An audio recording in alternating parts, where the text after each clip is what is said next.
Gracias, amigos. Ya estamos en comunicación con mi queridísimo doctor Héctor Frisby. Ahí tenemos ahí algunos problemas, algunos ajustes. Más adelante continuamos con la información internacional. Pero bueno, damos paso a la consulta cátedra de hoy. Y desde luego el interés siempre de consultar al doctor. Ya nos ha hablado en algunas otras ocasiones de la ética médica y ahora pues se ha desatado mucha polémica con la publicación de las directrices de la Guía Bioética de Asignación de Recursos en Medicina Crítica, que decía, pues, a veces no es necesario que las personas no familiarizadas con lo que deben ser estas situaciones tal vez conocieran de esto. Estamos en una situación extraordinaria y bueno, hay que saber también el por qué en situaciones extremas debe haber este tipo de situaciones también extremas y tener los protocolos y las medidas para poder actuar, en todo caso, ayudar justamente al personal médico, al que está en el fragor de la batalla, a tomar decisiones muchas veces, pues sí, dolorosas, crudas, pero necesarias. Mido, ¿cómo estás? Gracias de nuevo por esta participación, como siempre. Muy bien, un saludo a ustedes. Fíjate que ahora que me mandaste, yo no había reparado en esto que estaba sucediendo, porque en realidad es algo muy antiguo. Eso se llama triaje o triage, viene del francés, que es una palabra que significa selección, significa racionamiento, clasificación, y esto fue inventado, fíjense nada más desde cuándo fue inventado esto del triage o la selección de pacientes. Esto se inventó desde el ejército napoleónico. Fue justamente un varón de la nobleza, que era el médico del ejército napoleónico, que, déjame ver, era Dominique Jean Larrey, así se llamaba, el cirujano que era el médico, Dominique Jean Larrey, era el que hacía esta clasificación, esta separación y seleccionaba a la gente, y la tenía clasificada en 3 grandes grupos. Un grupo, el primer grupo que tenía, era el grupo de personas con altas posibilidades de sobrevivir, pero que no estaba relacionado, independientemente del cuidado que les dieran, esas personas iban a sobrevivir, esos soldados, porque eran soldados realmente al principio. El segundo grupo de personas, y así los clasificaban en el suelo, incluso les ponían banderas de colores, que se sigue utilizando eso, siguen utilizando zonas en los hospitales cuando hay un accidente, cuando se cae un camión, un barranco, que hay sobrevivientes y hay gente muy herida, cosas de este tipo, se sigue clasificando. El segundo grupo era en el que había pocas posibilidades de sobrevivir, independientemente de lo que hicieras, es decir, esos pacientes se van a morir. Y un tercer grupo de pacientes que él formó eran los pacientes que tenían posibilidad de supervivencia dependiendo de lo que se les hiciera. Entonces a este tercer grupo era al que se les daba mayor atención. Al primero no les hacían caso, que podrían ser, en este caso del COVID, los pacientes que se enferman de COVID y que no necesitan ir al hospital. El segundo caso serían los pacientes que están muy graves y por sus enfermedades crónicas, por su edad, son pacientes que independientemente de lo que inviertas en recursos, en tiempo, en recursos humanos, son pacientes que se van a morir. Y el tercer grupo son las personas que si tú intervienes a tiempo y les das un tratamiento, van a sobrevivir. Esto se llama triaje y esto ya tiene un análisis muy extenso respecto a los procedimientos éticos relacionados con esto. Hay algo que se llama selección de pacientes por posibilidad, que es el procedimiento ético que se hace. Y se hizo un grupo muy importante porque surgió la duda inicial de los problemas éticos relacionados con el COVID cuando empezó a haber tanta gente muerta en Italia. Cuántas personas mayores morían en Italia y cuánta población se enfermaba. Entonces se hicieron múltiples reuniones de ética médica y se hizo un acuerdo internacional de estudiosos de la ética médica para practicar triage o el triaje o la selección de pacientes y priorizar con aquellos con mayor posibilidad de sobrevivir. Y muchas veces no eran pacientes, no es por edad, sino ustedes lo sabrán. Por ejemplo, si tengo un muchacho que tiene 25 años con insuficiencia renal, con una cardiopatía, con múltiples malformaciones congénitas, con desnutrición, con inmunosupresión, que le da COVID, ese paciente muy probablemente se va a morir. Y si yo tengo que elegir entre utilizar recursos, no nada más un ventilador, utilizar recursos en ese paciente o en otro paciente, si tengo que llegar a la dolorosa decisión de hacerlo, pues obviamente no voy a optar por este paciente, voy a optar por el otro, aunque el otro tenga 50 años, pero un paciente saludable, sin enfermedades crónicas, en fin. Entonces se hace un proceso de selección. Es una parte muy difícil de la medicina porque prácticamente tú, en base a tu conocimiento, estás decidiendo qué persona tiene posibilidades de sobrevivir. Pero esto es algo ahí que sí se es donde hace... dicen, Doc, que le juegan a Dios, ¿no? Ahí sí no les queda otra disyuntiva que jugarle a Dios. Pues, tanto, Jorge, porque la verdad es que ha habido casos, digo, a mí me ha tocado ver pacientes que ahora sí, como dice el refrán, los dan por muertos y no se mueren. Entonces, tú realmente lo que estás haciendo, y tienes que utilizar esa mentalidad, tú lo que estás haciendo es una optimización de recursos humanos y materiales. Eso es lo que tú estás haciendo. Ahorita vamos a platicar de la tragedia que nos lleva a este punto de tomar esta decisión. Hay otro enfoque en el triage que se llama enfoque utilitario. El enfoque utilitario, que hay muchos especialistas de la ética médica que prefieren utilizar este enfoque, es el enfoque de salvar a los más que se pueda, es decir, repartir de manera igualitaria todos los recursos para hacer todos los esfuerzos en toda la gente. No sé qué dice Siri.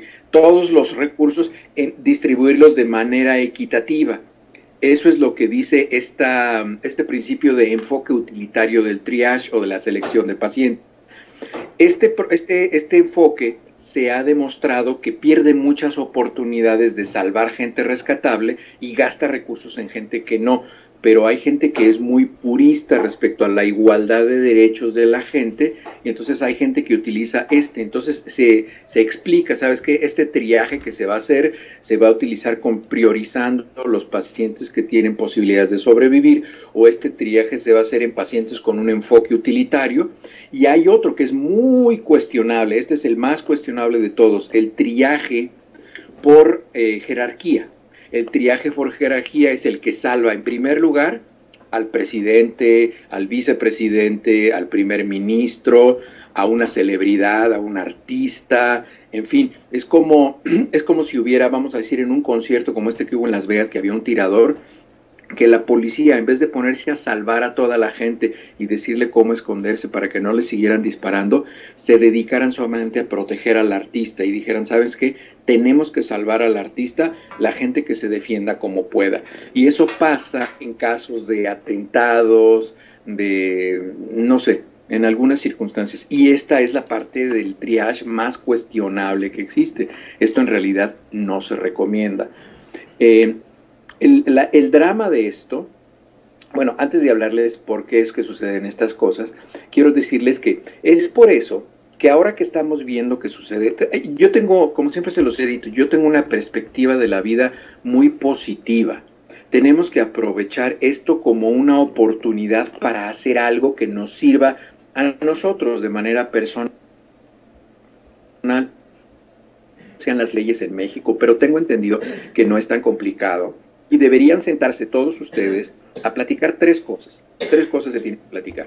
Una es hablar con su familia algo que se llama el consentimiento informado y decirle, yo quiero que me hagan este tipo de procedimientos, yo no quiero que me conecten a un ventilador, yo no quiero que me pongan vida artificial, si tengo muerte cerebral, desconéctenme y denme por muerto, eso que lo platiquen. El segundo, si tengo algún accidente o si tengo un infarto, un ataque al corazón, no me resuciten, o sea, no hagan maniobras de resucitación en mí.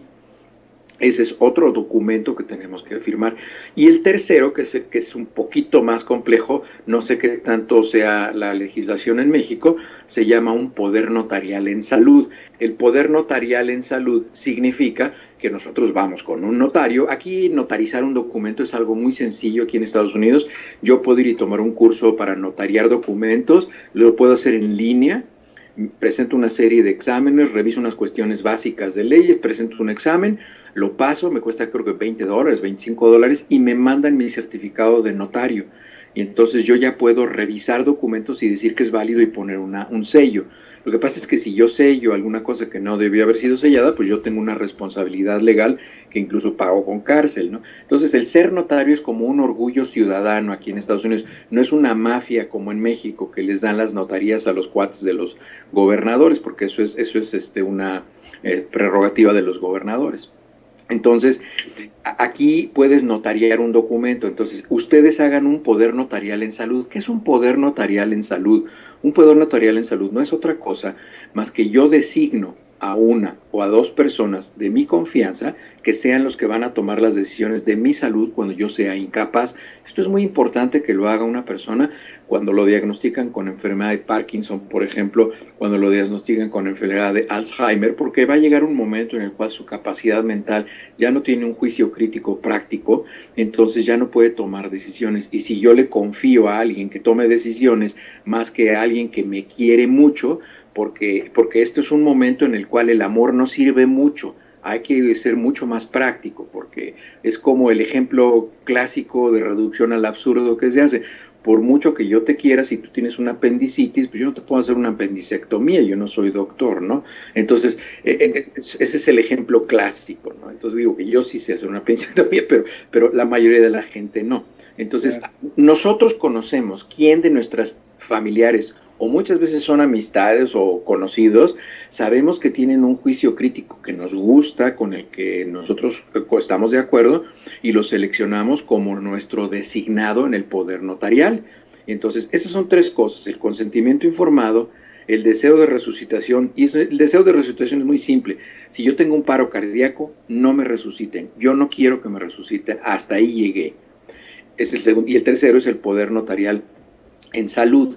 Bueno, vamos a regresar al punto del triage, lo que nos trajo a platicar ahora de que a quién se le van a dar los ventiladores y tal, que es curioso porque en los únicos dos países que ha sucedido hasta hoy que tienen que decidir si le dan o no le dan un ventilador a un paciente por su edad es en España y en Italia.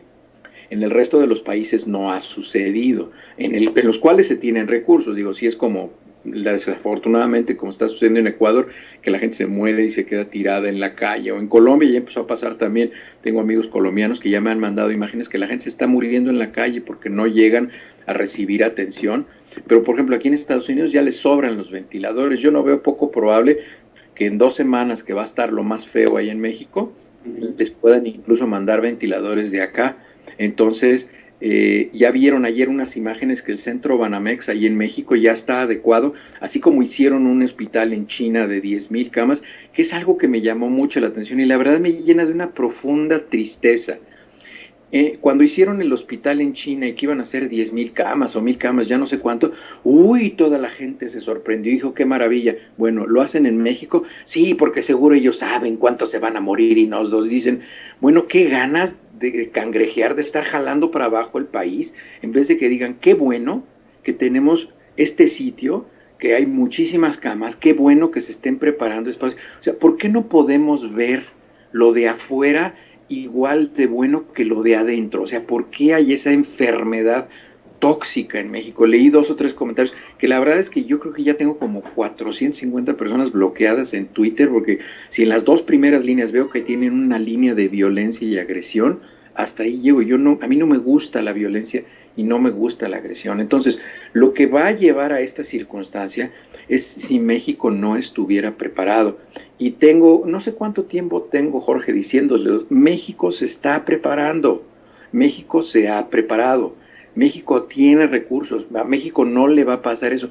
Probablemente si hacen sus berrinches algunos, ahora estoy viendo que unos gobernadores ya no quieren seguir la línea del gobierno y quieren hacer sus grupos. Si no se unen, si dividen, ahí sí va a haber estados que van a tener problemas. Pero yo les insisto, se los repito, y yo sé que no les caigo muy bien a algunos porque dicen que soy pro gobierno. Yo no soy pro gobierno, pero yo creo que las cosas se están haciendo bien en México y no va a haber necesidad de que se decida si un abuelito o un jovencito se queda con el ventilador. Yo no creo que vaya a ser eso, y ojalá aprendan que la salud pública es una prioridad y dejen de estar robándose el dinero. Porque cuántos hospitales no terminaron, cuántos hospitales no tenían equipamiento, cuántos hospitales no tenían médicos. Yo me acuerdo, yo fui director de hospital en México durante algunos años y por ningún motivo me dijeron que me iban a autorizar más plazas. Todos los médicos nuevos y enfermeras nuevas y administrativos nuevos que entraban bajo un contrato de 6 meses, los tenías que descansar 2 o 3 días y darles un nuevo contrato. Estoy hablando del 2005 al 2008, o sea, hace muchísimos años. Y así era, y así trabajó la Secretaría de Salud, y así trabajó el ISSSTE, y así trabajó el IMSS durante muchísimos años, y es por eso que no hay recursos humanos, no hay recursos materiales, porque vamos a decirlo de manera elegante, y además no tengo manera de probarlo, pues no me interesa, distraían el dinero en cuestiones no fundamentales. Entonces, ojalá se aprenda que hay que tener una estructura hospitalaria sólida, robusta, para que no pasen cosas tan desagradables como están pasando en Ecuador, en Colombia, y que seguro van a pasar en Venezuela. Venezuela es un país muy pobre, y la gente en Venezuela vive al día, entonces tiene que salir. Quedarse en su casa no va a ser una opción, y solo que, bueno, pues vaya a optar este hombre que está de presidente a hacer lo mismo que hizo Duterte en su país, de matar a la gente que salía a la calle, ¿no? Entonces, es por eso que pasa esto de seleccionar el triage que se tiene que hacer. Muy bien, doctor. Sí, puede sonar muy duro, puede sonar muy frío, pero es lo que hacen, decíamos también, los médicos en las guerras, ¿no? Los médicos militares cuando les llegan los heridos en unas situaciones muy complicadas, pues no tienen los recursos también muchas veces que tendrían en un quirófano normal, y tienen que optar por, de todos los heridos que tienen en línea, ver a quién atiende primero, quién tiene las mayores posibilidades, porque es una situación igualmente extrema que la que hipotéticamente se podría enfrentar, que no deseamos que eso ocurra aquí en México, y que, bueno, decíamos, al publicarse este tipo de protocolos o de directrices, pues sí, generan mucha polémica, pero como en todas las situaciones, doctor, habría que estar ahí enfrentándose a la situación, ¿no? De ver qué haces en determinado momento con lo que tienes para salvar a la mayor cantidad de vidas posible, que de eso se trata, a fin de cuentas, como bien nos dices tú, ¿no? Un protocolo de estos se trata justamente de salvar la mayor cantidad de vidas, porque pues es un médico, eso es el juramento hipocrático, ¿no? Salvar vidas, que es lo que les interesa, y decíamos también, pues si no queremos estar en esa situación, si tampoco no queremos llegar ahí, pues no seamos parte del problema, y hay que ser parte de la solución, ¿no? Como atendiendo pues las recomendaciones de no salir, de quedarnos en casa, las recomendaciones de higiene, ¿no? Fíjate, estoy viendo aquí, le pone un ejemplo Rolando Blacaller, que le mando un saludo a Rolando. Pone un ejemplo y dice, veamos 2 casos. Un anciano de 60 años con una empresa de la cual dependen 3 a 5 familias, y el otro es el otro paciente, un niní, no sé qué sea un niní. Caso B, una persona que ha pagado más de 30 su seguro y el otro ni una. ¿Cuál? Fíjense que aquí Rolando está haciendo un análisis sociológico y económico. En un triage no se hace. Esto se parecería mucho al triaje VIP, al triaje de un presidente, o sea, ¿quién es económicamente más poderoso? Eso no tiene nada que ver en el momento que se hacen decisiones médicas. En el momento que, si esta persona que es dueña de una empresa que tiene 60 años y el otro el niní, que no sé qué sea el niní, no sé qué sea eso, pero si el de 60 años, el señor, aunque tenga una empresa muy grande y tenga 20 empleados y el niní está sano, al que se salve es al niní, no sé qué sea eso, pero probablemente son 2 personas de 60 años, se salva al otro. Hay que hacer un análisis del estado de salud, un triage se hace con base al estado de salud de las personas, no se hace con base en su estatus socioeconómico, ni se hace en relación a su apellido o su etnicidad. Eso es antiético hacerlo.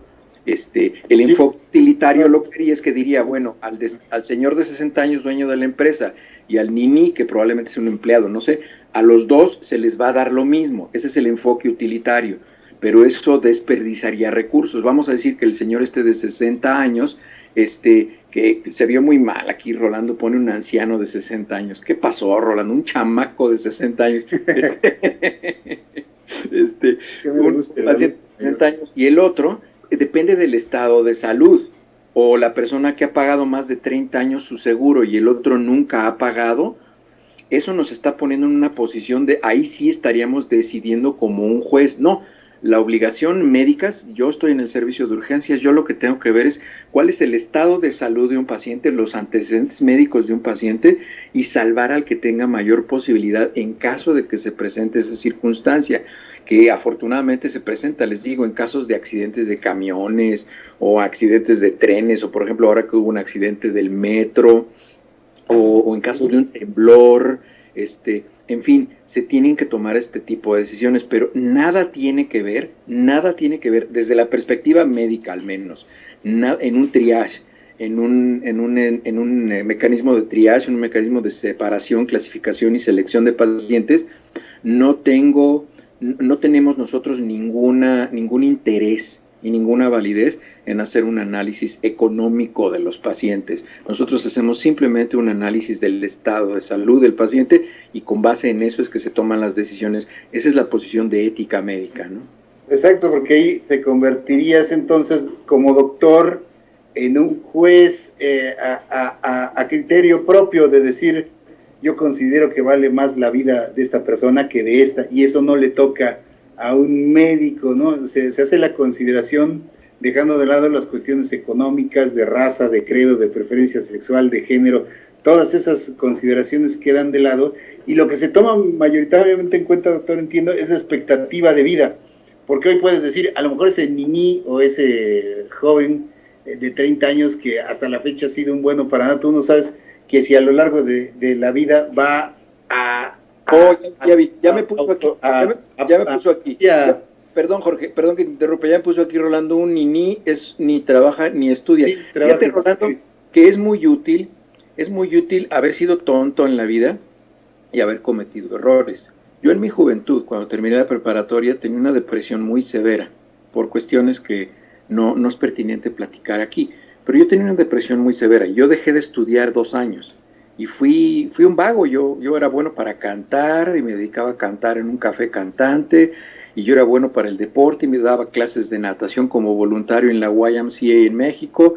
Entonces yo pude haber sido un niño. Entonces si yo hubiera estado enfrente de una persona rica en un hospital, hubieran decidido matarme a mí con este criterio. Entonces hay que ser más empáticos. Justo lo que decía, doctor. No sabes si ese joven, a lo largo de lo que le resta de vida, va a aportar todavía mucho más a su país, a su nación, que lo que eventualmente ese señor hoy ya de 60 años, que ya vivió, que ya hizo lo que tenía que hacer, en cierta forma, ¿no? Que sí. Ya aportamos. Digo, yo, en mi caso personal, ya que estamos en esto, yo diría, pues sí, que salga mejor este chamaco de 15 años, en lugar de mí, como quiera, yo ya viví 42 años de mi... ¡Ah! Yo ya viví 42 años, con eso me conformo. Le cedo la estafeta al de 15, al de 18, que a lo mejor podrá ser algo más útil que lo que yo pude aportar en esta vida. Gustoso, doctor, ¿por qué? Porque siempre los que vienen detrás son los que tienen más camino por delante al que ya uno ya recorrió, ¿no? Y yo creo que sí, alguna vez a lo mejor todos fuimos ninis. Están muy interesantes los comentarios. Me pone Quetzali que en España y en Italia, como se los comenté, que son los únicos 2 lugares que se han visto forzados a tomar decisiones de este tipo, estuvieron dando preferencia a los jóvenes. No son historias, se sabe que así fue. Se lo daban a los jóvenes saludables, porque también hubo jóvenes que tenían cardiopatías, sí, que eran adictos a drogas, que eran alcohólicos, que no se les dio preferencia. La edad es un factor importante, eso es innegable. Es como si yo negara que mi estado de salud puede ser potencialmente menos bueno que el de una persona de 25 años, pero vamos, digo, yo no soy alcohólico, no fumo, hago ejercicio todos los días, tengo una buena capacidad atlética. Pues probablemente yo, que tengo 55 años, estoy en mejor condiciones que uno de 30. La edad es importante, pero no lo es todo. Y aquí me está poniendo, fíjate, Rolando tiene unos comentarios muy inteligentes. Me pone, entonces, para ser más justo, la selección sería quien llegue primero. Fíjate, Rolando, que este es el principio de ética. Este principio de ética es el que se utiliza en las mujeres que están embarazadas y de repente presentan una enfermedad que pone en riesgo su vida. Esta es la solución del dilema de la mujer embarazada. La ética médica dice que al quien se debe de salvar es a la madre, no al bebé, porque la madre nació y vivió primero, entonces ella tiene más derecho que el niño. Ese principio sí existe en ética médica. Sucede a veces que la madre renuncia a su derecho de vivir y se le otorga al niño. Lo que pasa es que no se le hace mucho caso a la mamá, porque la mamá puede estar pasando por un periodo de depresión y ansiedad que bloquea su capacidad crítica y su juicio. Es por eso que es muy importante tener un poder notarial en salud, porque si se presenta esta circunstancia en la mujer embarazada, se le puede preguntar a quien esa mujer confió no estando embarazada que tomara decisiones, y esa persona se sienta con el grupo de ética médica del hospital, que es un grupo, no es un médico, o sea, no piensen que la decisión la toma un médico al pie de la cama. Se hace una reunión y hay personas del aparato administrativo, hay enfermeras, hay médicos, se hace una reunión ética cuando se toman este tipo de decisiones. Entonces se sienta al familiar con poder notarial y se le explica, mire, hay algo que se llama el principio de quien primero vive, y entonces esa es la persona que tiene derecho a vivir, que es la madre. Desafortunadamente se tiene que interrumpir el embarazo y sacar al bebé porque está poniendo en riesgo la vida. Y usted tiene el poder notarial en salud, díganos, si está de acuerdo, procedemos. ¿Qué es lo que hacemos? Y entonces ya esa persona decide, ¿no? Es una carga muy fuerte, la tiene que entender quien acepta eso, pero eso existe, Rolando, y me parece que ¿qué dice aquí? A Derbez se le fueron a la yugular por ventilar la situación, por desinformar. No sé de qué está hablando. Sí, pero ahí está, doctor, es difícil de comprender para quienes no son médicos, en primer lugar, para que no están, decía yo ayer, todos quisiéramos salvar a nuestro ser querido, ¿no? Y todos, si estamos en una cama de hospital, pues queremos que nos salven, pero si estamos en una situación extrema, obviamente habrá situaciones a considerar, y lo mejor, pues es no estar ahí, ¿no? Si eres un adulto sano, así sea de 63, hay casos de nonagenarios, o incluso de centenarios que han superado la enfermedad, doctor. Entonces, si está en uno mismo, en la salud de uno, salir avante de esta enfermedad, pues sale uno por sus propios medios, por su constitución, por su salud propia, y ya lo demás, pues ahora sí que... Es lo de menos. Sí, como lo demás es lo de menos, sí. Yo no sé, gracias. Como siempre, están haciendo Quetzali y Samuel una conversación, no entiendo de qué están hablando, que dice que los doctores estaban cayendo como moscas, no sé de qué país están hablando. Lo que dijo el gobernador de Baja California, un tema que tratamos ayer sobre este asunto de la falta de equipos de protección y lo que se ha visto aquí en las últimas semanas, que es una cuestión que bueno, ha rebasado a todos los trabajadores de la salud, desafortunadamente, por una situación que se está viviendo a nivel mundial con esta pandemia, ¿no? Pero ¿sabes qué? Yo estaba viendo un video de un hospital, ya no me acuerdo de qué hospital fue, que están como manifestándose los enfermeros, que incluso los están filmando de un noticiero y una enfermera empieza a llorar y todo esto. Puebla. Me di cuenta, yo, ¿sabes? Como tuve la oportunidad de ser director de un hospital, estas personas en ese hospital están profundamente desinformadas. Entonces, hay mucha gente que especula que no son enfermeras, que son disfrazados, que a mí eso no me interesa, yo no me voy a meter ahí. Vamos a asumir que sí son empleados del hospital, que sí son trabajadores. Pues tú como director, pues sales y hablas con ellos y le a ver, ¿qué dudas tienen?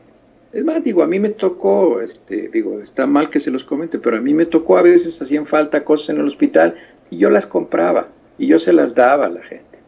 Entonces yo creo que lo que hace falta en ese hospital en particular es que el director saliera y hablara con ellos, incluso que el doctor hiciera, la directora o el director hicieran la entrevista y hablaran y dijeran, ¿saben qué? Que no tenemos material. Pues ¿sabe qué? Que sí tenemos, pero ellos no están en contacto con pacientes, porque veo que enseñan así como un pasillo muy largo y dicen, es que esa zona ya la adaptaron para pacientes con COVID y ahí hay uno, pero a nosotros no nos han dado nada. Es que si tú no estás adentro no tienes por qué tener nada.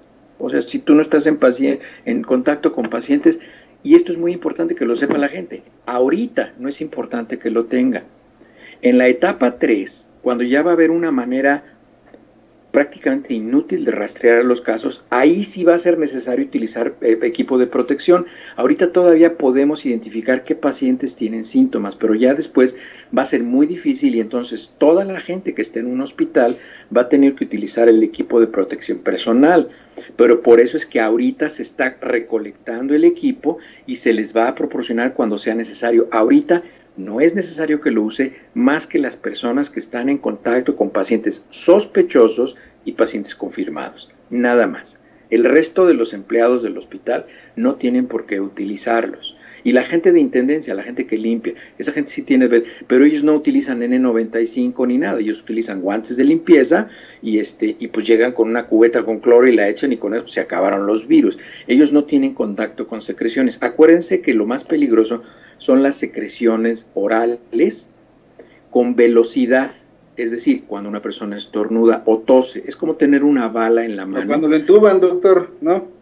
Exacto, pero o sea, esas personas que están intubando están en contacto directo con el paciente, pero si son enfermeras que están en la consulta externa revisándole el carnet a los pacientes que no tienen síntomas, porque los pacientes que tienen síntomas los mandan a la sala de urgencias, esos empleados no tienen por qué estar utilizando cubrebocas, ni mucho menos guantes. Guantes es una aberración, pero no tienen por qué estar utilizando cubrebocas, ni batas, ni máscaras, ni gorras, ni nada de esto. Cuando vamos nosotros a estar en contacto con un paciente, digo, yo estoy haciéndole pruebas de frotis nasal a los pacientes que llegan con síntomas, pues ahí sí me tengo que poner un cubreboca, porque obviamente cuando le haces la prueba el paciente puede toser, puede estornudar, incluso puede vomitar, que ya me sucedió, o cuando le estás escuchando los pulmones a un paciente, tiene cubreboca, entonces cuando respira, pues el aire sale para atrás, que es exactamente donde tú estás escuchando los pulmones. Entonces, hay que tener precauciones, pero eso solamente la gente que está en contacto con pacientes enfermos, no todas las personas. Entonces, yo creo que más que faltar equipo, yo me he dado cuenta en los videos, están desinformados o están mal informados. Entonces, bueno, no sé qué haya dicho el gobernador de Baja California, ni sé quién sea, ni me interesa, pero lo repito una vez más, como con el señor gordito, hablando a veces, que me dijiste tú que era de Michoacán, o no sé de qué estado. Jalisco. Exactamente lo mismo que dije para él, lo digo para este. Los políticos no tienen que meterse en salud pública, por eso tiene que hablar un médico, un especialista en salud pública. Eso es, el gobernador tendría que quedarse callado, sentadito, paradito atrás, escuchando a los que saben. Pero el problema es que empiezan a utilizarlo esto como una bandera política. Y ahí, como dicen en mi rancho, es donde la puerca tuerce el rabo. Pues ahí está, mi doc. Muchísimas gracias, como siempre, por esta valiosa participación. Y esperamos, desde luego, estaremos en seguimiento contigo todos estos días sobre estas cuestiones, porque ahora pues entramos a la parte álgida y estaremos desde luego al pendiente contigo, doctor, de cómo se vayan desarrollando los acontecimientos. Un abrazo, te mandamos, mi querido doc. Ten buen fin de semana. Nos vemos la siguiente. Gracias, amigos.